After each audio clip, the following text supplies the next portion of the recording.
For decades, a dedicated global network of UFO investigators has been lobbying world leaders for the release of all top-secret files on UFOs and the presence of aliens here on Earth. Today, many are seeing signs that full disclosure may be just around the corner. It may be that this generation will be the first to answer that great and profound question, are we alone or not in the universe? What are the signs? When will it happen? And what will it mean for the future of the human race? Join us as we reveal shocking new evidence that world governments are preparing to disclose proof of alien life on Alien Files Unsealed. A global effort has begun. Secret files hidden from the public for decades, detailing every UFO account, are now available to the public. We are about to uncover the truth behind these classified documents. Find out what the government doesn't want you to know. Alien Files Unsealed. Exposing the biggest secrets on planet Earth. Phoenix, Arizona, March 13th, 1997. Residents of the desert capital watch in wonder as a dazzling array of lights appears in the evening sky. They're far away to the north and seem to hang motionless in the air. But to those closer to the phenomenon, the lights are hardly still. Near the Nevada border, onlookers report a massive V-shaped UFO lined with lights racing south across the sky. Thousands watch as it crosses a 300-mile stretch from Phoenix to Tucson. Dozens of eyewitnesses capture compelling footage of the object. The next morning, the Phoenix lights are a front-page story receiving national coverage. The event is a cause for excitement. A UFO event of this magnitude is incredibly rare. Usually, UFO sightings are seen in not so populated areas, a couple witnesses, maybe 4, maybe 5, that's about it. But when you're talking about hundreds in a huge city like Phoenix, that's incredibly rare. The second rare point to this is the fact that it was shot by multiple cameras from multiple angles. Generally, you only have one visual piece of evidence to analyze. With the case of the Phoenix lights, you had multiple angles, multiple cameras, multiple witnesses. That was all real. At last, there has been a mass sighting of an object with no earthly explanation, producing thousands of credible accounts and dozens of pieces of matching video evidence. Many are optimistic that this is the moment the world will finally accept that UFOs are real. But the USAF identified the second group of lights as flares dropped during a training exercise by jets flying out of Berry Goldwater Range in southwest Arizona. How can the government flatly deny evidence from so many witnesses? Just a few years earlier, another mass sighting, this time in Europe, promised to bring the moment of disclosure another step closer. Unsealed case file. The Belgian Wave. Eupen, Belgium, November 29th, 1989. 2 police officers patrolling a country road as night falls spot a nearby field lit by a light so bright they later claim they could have read a newspaper by it. Arriving at the scene, they are shocked to see an enormous triangular UFO hovering overhead. On its underside are lights at each of the 3 tips, and a single red flashing beacon at its heart. The UFO begins floating silently toward Eupen, with the police in pursuit. There, it hovers above the astonished town for over 30 minutes. By the end of the night, an estimated 1,500 people, including at least 13 police officers, report a UFO encounter in one of history's biggest mass sightings. But for Belgium, it's only the beginning.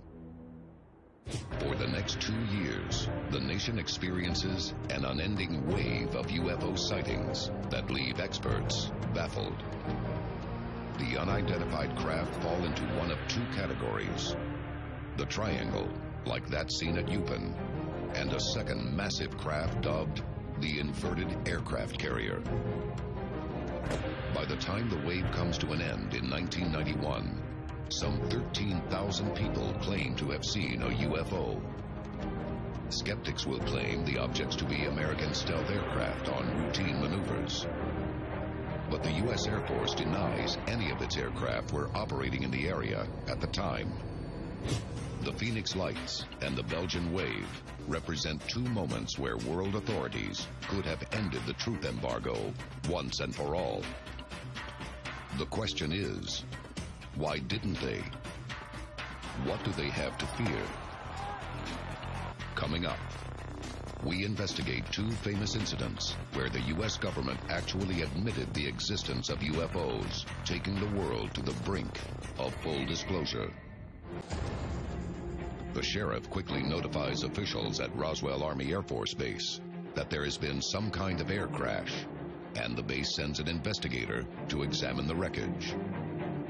A day later, the base commander makes an historic announcement. The Army stepped right up and admitted that there was a crash of a flying saucer at Roswell and that they retrieved that actual disc itself. July 8, 1947, the Army Air Force has announced that a flying disc has been found and is now in the possession of the Army. The announcement is a bombshell.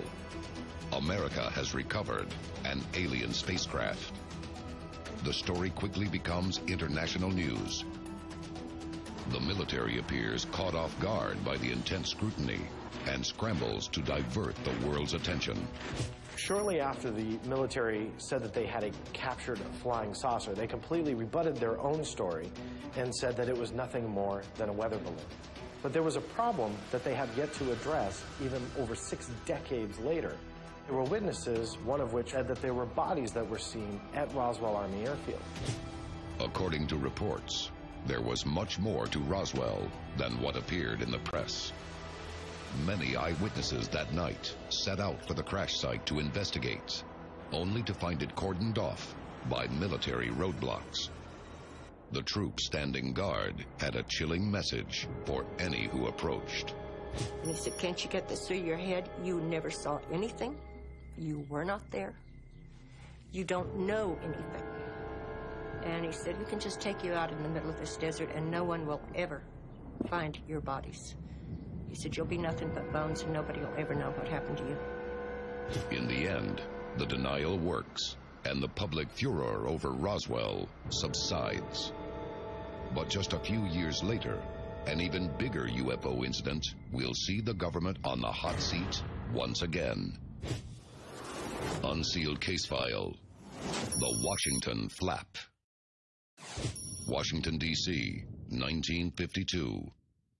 The Cold War is heating up, and the sky over the U.S. Capitol is the most heavily guarded airspace in the world. But on the night of July 12th, an air traffic controller at Washington National Airport detects 7 unidentified objects on radar to the southwest of the city. A colleague makes visual contact with one of the objects, describing it as a bright orange light. Shortly after, a pilot taxiing for takeoff radios the tower to report 6 fast-moving lights in the sky nearby. Just then, the lights dart off in the direction of the White House and Capitol. One witness reports their movements to be completely radical compared to those of ordinary aircraft. Fighter jets scramble and set off in pursuit. But before they can intercept, the UFOs vanish from the sky, though it isn't the last Washington will see of the mysterious lights.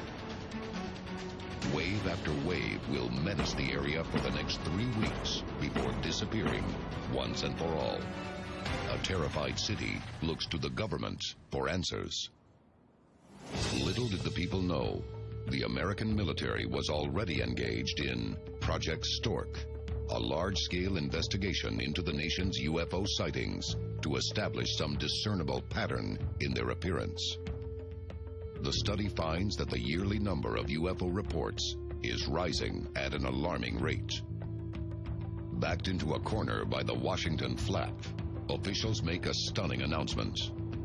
It does not contain any pattern of purpose or of consistency that we can relate to any conceivable threat to the United States. It's a statement that implicitly confirms the existence of UFOs, but denies any specific knowledge of their nature or origin. Today, many experts believe the government was attempting to both quell public fears and at the same time protect a top-secret weapons program based on technology recovered at Roswell. This technology would make America the most powerful nation on the planet. It would be another 40 years before the world would come this close to disclosure again. Coming up, we investigate a mass sighting that forced a government to release their most secret documents. Alien files unsealed. Many ufologists believe that world authorities are on the verge of disclosing everything they know about extraterrestrial life. The United States hinted at its existence in the 1950s, but the world would have to wait another 40 years for a nation to hand over its alien files for all to see. Somerset, England, March 30th, 1993. A police officer, accompanying a group of scouts on an outing, spots a bizarre aircraft he describes as two Concords flying side by side and joined together. Soon after, the Ministry of Defense UFO hotline is flooded with calls from across the country. In charge at the time is Nick Pope. This was a wave of sightings throughout the United Kingdom that took place over a period of around 6 hours. There were several dozen witnesses, including numerous police officers and Air Force personnel. An Air Force officer with 8 years' experience described to me an object which he said was quite unlike anything that he had seen in his entire Air Force career. It's an enormous triangular UFO, shining a narrow beam of light down to the ground, as though searching for something. The giant craft moves slowly toward the base, before suddenly deactivating its beam and darting off at an incredible rate of speed. When I interviewed the witness the morning after this sighting, his voice was still shaking. The Ministry of Defense has always been skeptical about the existence of UFOs. But the sheer number of witnesses to the Cosford incident leaves the ministry with no choice but to admit that an unidentified object, or objects of unknown origin, was operating over the UK. Cosford sparks an unprecedented public campaign for the release of everything the government knows about the possible presence of aliens in the nation's skies. In 1998, Prime Minister Tony Blair holds a closed-door meeting on the risks of revealing sensitive UFO information. He is told the ministry remains open-minded to the existence of alien life forms.